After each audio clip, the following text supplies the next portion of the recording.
নমস্কাৰ এই মুহূৰ্তত আহি পৰিছে ৰাতিপুৱাৰ কেইবাটাও গুৰুত্বপূৰ্ণ খবৰ। আজি হৈছে ৯ মাৰ্চ। লাখ লাখ মহিলা একাউণ্টত চৰকাৰে প্ৰদান কৰিব ২৫০০ টকা। চৰকাৰে নতুন এখন আঁচনি প্ৰণয়ন কৰিছে আৰু এই আঁচনিৰ জৰিয়তে প্ৰত্যেক মাহতে আপোনাৰ একাউণ্টত প্ৰদান কৰিব ২৫০০ টকা। কেৱল এয়াই নহয়, ৰমজান মাহৰ বাবে চৰকাৰে প্ৰদান কৰিব উপহাৰ আৰু ইয়াৰ প্ৰত্যেক মাহতে নহয়, আপুনি এককালীন সাহায্য লাভ কৰিব ৬০০০ টকা লাভ কৰিব। ৰমজান মাহৰ উপহাৰ প্ৰদান কৰিব চৰকাৰে। লগতে লাখ লাখ মহিলাৰ একাউণ্টত চৰকাৰে প্ৰদান কৰিব ১০০০০ টকা। অসমৰ মুখ্যমন্ত্ৰী ডক্টৰ হিমন্ত বিশ্ব শৰ্মাই কেইবাটাও ভাল খবৰ দিছে।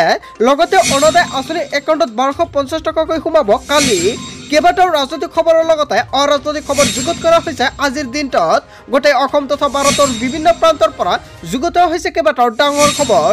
এনেবোৰ খবৰ নিতৌ পাই থাকিবলৈ চেনেলটি ছাবস্ক্ৰাইব কৰি ভিডিঅ'টো লাইক কৰিবলৈ নাপাহৰিব। আজিৰ আমাৰ প্ৰথমটো খুবেই গুৰুত্বপূৰ্ণ খবৰ হৈছে অসমবাসীৰ বাবে এটা ডাঙৰ খবৰ। নাৰী দিৱসৰ দিনাই ভাল খবৰ দিলে লাখ লাখ মহিলাৰ বাবে। লাখ লাখ মহিলাই প্ৰতিমাহে পাব ২৫০০ টকা। হয় বন্ধু-বান্ধৱীসকল, আপুনি কেনেকৈ আবেদন কৰিব এই আঁচনিৰ বাবে আৰু কোনবোৰ মহিলাই লাভ কৰিব এই আঁচনিৰ সুবিধা? কেবিনেটত মহিলা সন্মান আঁচনিৰ অনুমোদন জনাইছে। দিল্লীৰ নতুন মুখ্যমন্ত্ৰী ৰেখা গুপ্তাই মহিলাসকলক দিব এই সুবিধা। হয় বন্ধু-বান্ধৱীসকল, এয়া দিল্লীৰ বাবে চৰকাৰে ঘোষণা কৰিছে আৰু দিল্লীত চৰকাৰে কেইবাটাও গুৰুত্বপূৰ্ণ প্ৰতিশ্ৰুতি প্ৰদান কৰিছিলে আৰু অৱশেষত বিজেপিয়ে দিল্লীবাসীলৈ কেইবাটাও ভাল খবৰ দিছে।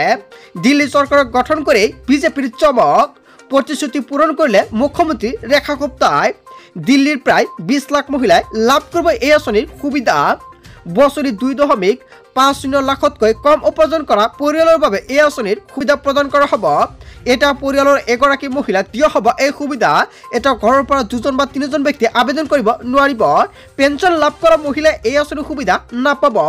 কেবিনেটৰ সিদ্ধান্তৰ পিছতে দিল্লীবাসীৰ মাজত আনন্দ আৰু উল্লাস। হয় বন্ধু-বান্ধৱীসকল, অৱশেষত দিল্লীবাসীৰ বাবে বিজেপি চৰকাৰে চমক দেখুৱাইছে। ইয়াৰ বিষয়ত জনতাই কি ক'ব? যদি জনতাৰ কিবা মন্তব্য কৰিব লগা থাকে, আপোনালোকৰ মন্তব্যটো নিশ্চয় কমেণ্ট বক্সত জনাই দিব। তাৰপিছত অসমবাসী ৰাজুক জনাইছে আমাৰ পৰৱৰ্তী খুবেই গুৰুত্বপূৰ্ণ খবৰ। লগতে ডাঙৰ খবৰ, ইমামে পাব প্ৰতিমাহে ৬০০০ টকা। ৰমজান মাহত মুছলমানলৈ বৃহৎ উপহাৰ প্ৰদান কৰিছে কংগ্ৰেছে। সংখ্যালঘু কল্যাণমূলক কাৰ্যসূচীৰ বাবে ৪৫৩৫ কোটি টকা আবণ্টন। মুছলমানসকলৰ বাবে বাজেটত বৃহৎ ঘোষণা কৰিছে কৰ্ণাটক চৰকাৰে। বিষয়ৰ বাবে দম্পতীয়ে লাভ কৰিব ৫০,০০০ টকাৰ সহায়। কেৱল এয়াই নহয়, বাজেটত সংখ্যালঘু আঁচনিৰ বাবে এক নতুন অৱতাৰণাত স্বাধী বাক্য অন্তৰ্ভুক্ত আছে। কেৱল এয়াই নহয়, অৰ্থনৈতিকভাৱে দুৰ্বল শ্ৰেণীৰ প্ৰতিগৰাকী দম্পতীৰ বাবে ৫০,০০০ টকা ৰাজ্যৰ কথা ঘোষণা কৰিছে। মুছলমানসকলৰ বাবে ২ কোটি টকাকৈ চৰকাৰী চুক্তিত সংৰক্ষণৰ ব্যৱস্থা কৰা হ'ব আৰু ইমামসকলৰ বাবে প্ৰত্যেক মাহতে ৬০০০ টকা প্ৰদান কৰিব। অকাপ সম্পত্তি বিকাশৰ বাবে ১৫০ কোটি টকা। কেৱল এয়াই নহয়, বাতিল কৰা হ'ব ৪% মুছলমান লগতে কোটা পুনৰ স্থাপন কৰা। কেৱল এয়াই নহয়, চৰকাৰে কেইবাটাও গুৰুত্বপূৰ্ণ মন্তব্য কৰিছে আৰু কংগ্ৰেছ চৰকাৰে এইসমূহ সুবিধা প্ৰদান কৰি আছে। বাতিল কৰা ৪% মুছলমান কোটা পুনৰ স্থাপন কৰা আৰু প্ৰতিখন চৰকাৰী চুক্তিত ২ কোটি টকাকৈ ৪% সংৰক্ষণ। কৰ্ণাটকৰ মুখ্যমন্ত্ৰী সিদ্দাৰামাই শুক্ৰবাৰে উত্থাপন কৰে ১৬তম বাজেট। হয় বন্ধু-বান্ধৱীসকল, বিশেষকৈ সংখ্যালঘু সম্প্ৰদায়ৰ ওপৰত গুৰুত্ব আৰোপ কৰিছে এই বাজেটত। যোৱা বছৰত আবণ্টন কৰা ৩,৪০৯ কোটিৰ বিপৰীতে এই বছৰত ৩৩% বৃদ্ধি কৰা হৈছে আৰু এইবাৰৰ বাজেটত ৪,৫৩৫ কোটি টকা আবণ্টন দিছে সিদ্দাৰামাই। আৰু এই ঘোষণাৰ পিছতে আনন্দত আত্মহাৰা হৈ পৰিছে মুছলমানসকল। হয় বন্ধু-বান্ধৱীসকল, এটা বিগ আপডেট প্ৰকাশ পাইছে। ইয়াৰ বিষয়ত আপুনি কি ক'ব? যদি আপোনাৰ কিবা মন্তব্য কৰিব লগা থাকে, আপোনালোকৰ মন্তব্যটো নিশ্চয় কমেণ্ট বক্সত জনাই দিব। তাৰপিছত অসমবাসী ৰাজুক জনাইছে আমাৰ পৰৱৰ্তী খুবেই গুৰুত্বপূৰ্ণ খবৰ। লগতে ডাঙৰ খবৰ, পৃথিৱীৰ দিশে আহি আছে বৃহৎ গ্ৰহাণু। ৩০০ ফুট বৃহৎ আকাৰৰ এক গ্ৰহাণু আহি আছে পৃথিৱীৰ দিশে। নাছাৰ তৰফৰ পৰা প্ৰকাশ কৰা হৈছে এই তথ্য। ২০৩২ চনৰ ২২ ডিচেম্বৰত এই গ্ৰহাণুৱে খুন্দা মাৰিব পৃথিৱীত। বৃহৎ আকাৰৰ গ্ৰহাণুটোৰ নাম হৈছে 2024 YR4 আৰু পৃথিৱী নাইবা চন্দ্ৰত খুন্দা মৰাৰ সম্ভাৱনা আছে গ্ৰহাণুটোৱে। পৃথিৱী নাইবা চন্দ্ৰত খুন্দা মাৰিলে সৃষ্টি হ'ব পাৰে ভয়াৱহ পৰিৱেশৰ আৰু এনে কাৰণতে এই গ্ৰহাণুৰ ওপৰত নজৰ ৰাখিছে নাছাই। এটাৰ পিছত আন এটাকৈ পৃথিৱীক দুৰ্যোগৰ মাজত বিশ্ববাসীক চিন্তাত পেলাইছে এই খবৰে। হয় বন্ধু-বান্ধৱীসকল, এটা বিগ আপডেট প্ৰকাশ পাইছে। আজিৰ ভিডিঅ'টো বেছি বেছিকৈ সকলোৱে শ্বেয়াৰ কৰি দিব। লগতে ভিডিঅ'টি ভাল লাগিলে আগতীয়াকৈ এটা লাইক কৰি দিব। তাৰপিছত অসমবাসী ৰাজুক জনাইছে আমাৰ পৰৱৰ্তী খুবেই গুৰুত্বপূৰ্ণ খবৰ। লগতে ডাঙৰ খবৰ, যান বাহনৰ চালক লৈ কেইবাটাও গুৰুত্বপূৰ্ণ নিয়ম আহি পৰিছে। লগতে কেইবাটাও নতুনকৈ নিৰ্দেশনা জাৰি কৰিছে। সুৰাপন কৰি গাড়ী চলালে 10,000 টকাৰ জৰিমনা লগতে 6 মাহৰ জেল হ'ব। কেৱল এয়াই নহয়, পুনৰ একে ভুল কৰিলে 15,000 টকাৰ জৰিমনা লগতে 2 বছৰ পৰ্যন্ত জেল হ'ব। যান বাহনৰ গৰাকীৰ বাবে কেইবাটাও নতুন নিয়ম সলনি হৈ পৰিছে আৰু মাৰ্চ মাহৰ পৰাই কেইবাটাও নতুন নিয়ম কাৰ্যকৰী কৰিছে। সিট বেল্ট ব্যৱহাৰ কৰি গাড়ী চলালে 1,000 টকাৰ জৰিমনা। যদি আপুনি সিট বেল্ট ব্যৱহাৰ নকৰে তেনে ক্ষেত্ৰত 1,000 টকা জৰিমনা বিহা হ'ব। হেলমেট নোহোৱাকৈ গাড়ী চলালে 1,000 টকাৰ জৰিমনাৰ লগতে 3 মাহলৈ বাতিল হ'ব লাইচেন্স। মোবাইল ফোন ব্যৱহাৰ কৰি গাড়ী চলালে 5,000 টকাৰ জৰিমনা। লাইচেন্স নোহোৱাকৈ গাড়ী চলালে 5,000 টকাৰ জৰিমনা। দুচকীয়া বাহনত 3 জন উঠিলে 1,000 টকাৰ জৰিমনা। ইঞ্চুৰেঞ্চ নোহোৱাকৈ গাড়ী চলালে 2,000 টকাৰ জৰিমনাৰ লগতে 3 মাহৰ জেল হ'ব।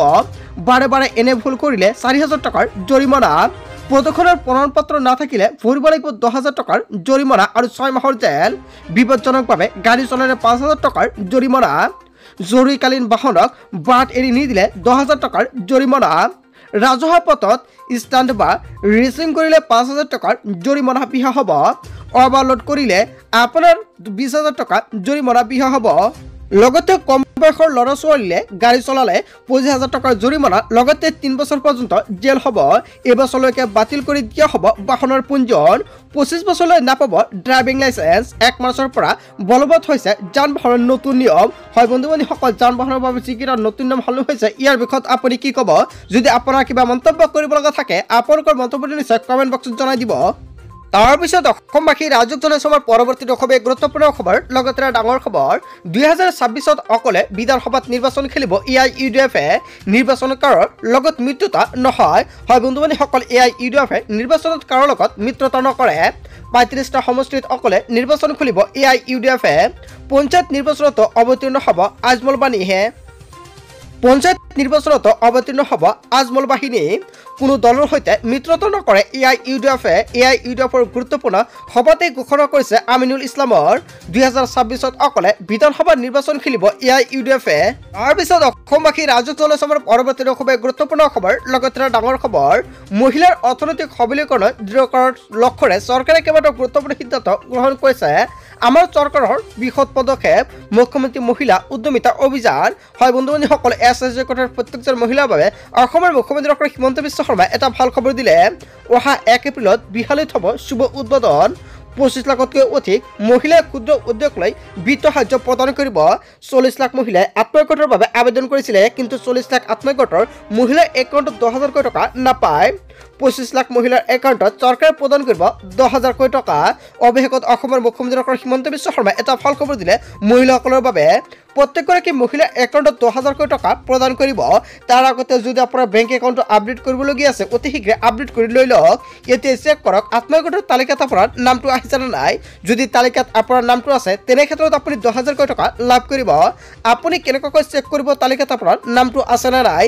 যদি নাজানে নিশ্চয় কমেণ্ট কৰি জনাব। নেক্সট ভিডিঅ'ত সম্পূৰ্ণকৈ জনাই দিম কেনেকৈ আপুনি তালিকাত আপোনাৰ আত্মসহায়কৰ লিষ্টত আপোনাৰ নামটো আছে নে নাই। তাৰপিছত অসমবাসী ৰাজক জনাইছোঁ আমাৰ পৰৱৰ্তী খুবেই গুৰুত্বপূৰ্ণ খবৰ লগতে ডাঙৰ খবৰ।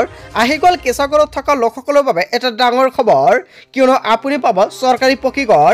বিশেষ 7টা নিয়মেৰে আপুনি পাব চৰকাৰী পকীঘৰ। শীঘ্ৰে সাজু কৰক যাৱতীয় নথি পত্ৰ। সাজু কৰক pan card, Aadhaar card, ration card, bank account, সক্ৰিয় ফোন নম্বৰ লগতে ইনকাম চাৰ্টিফিকেট ইত্যাদি। নতুনকৈ 3,88,000 লোকে লাভ কৰিব চৰকাৰী ঘৰ। চিন্তা আঁতৰাই 6টাকৈ বৃহৎ ঘোষণা কৰিছে দৰিদ্ৰ হিতাধিকাৰীৰ বাবে। কোনে কোনে লাভ কৰিব চৰকাৰী ঘৰ?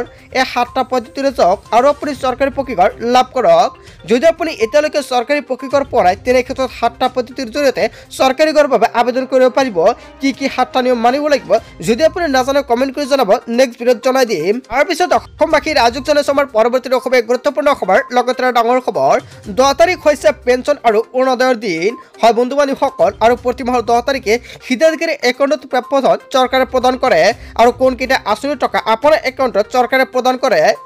অৰুণোদয় আঁচনি লাখ লাখ হিতাধিকাৰী একাউণ্টত চৰকাৰে প্ৰদান কৰে 1250 টকা। লগতে শহীদ কুশল কবলৰ সাৰ্বজনীন বৃদ্ধ পেঞ্চন, ৰাষ্ট্ৰীয় দিব্যাংগ বিধৱা আৰু বৃদ্ধ পেঞ্চন আঁচনিৰ টকা সোমাই আপোনাৰ একাউণ্টত।